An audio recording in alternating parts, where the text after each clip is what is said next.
All right. Many times in sports stories, the final major play is made by the star athlete, and Casey at the Bat is no exception. This poem was written in 1888 by Ernest Thayer, who originally published the poem anonymously in San Francisco. The themes of this poem are masculinity in sports and humility. The outlook wasn't brilliant for the Mudville Nine that day. The score stood 4-2, with but one inning to play.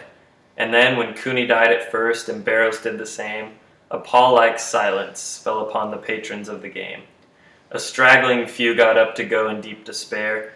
The rest clung to hope which springs deep in the eternal human breast. They thought, if only Casey could get a whack at that, we'd put up even money now with Casey at the bat. But Flynn preceded Casey, as did Jimmy Blake, and the former was a hoodoo and the latter was a cake. So upon the stricken multitude grim melancholy sat, for there seemed but little chance of Casey getting to bat. But Flynn let drive a single to the wonderment of all, and Blake, the much despised, tore the cover off the ball. And when the dust had lifted and the men saw what had occurred, there was Jimmy safe at second and Flynn a hugging third.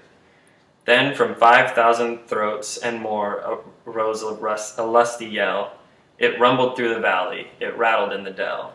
It pounded on the mountain and recoiled upon the flat, for Casey, mighty Casey, was getting up to bat.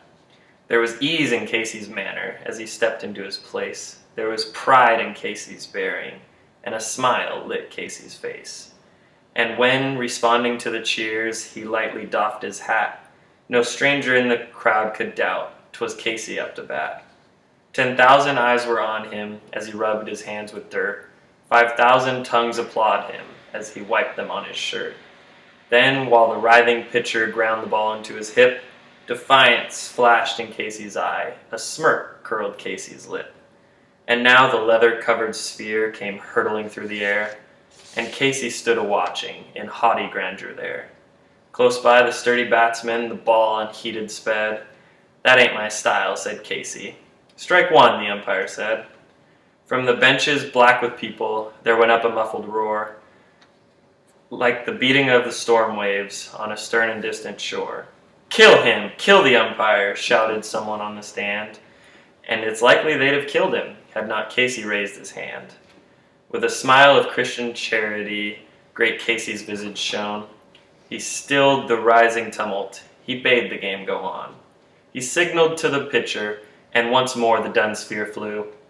But Casey still ignored it, and the umpire yelled, "Strike two."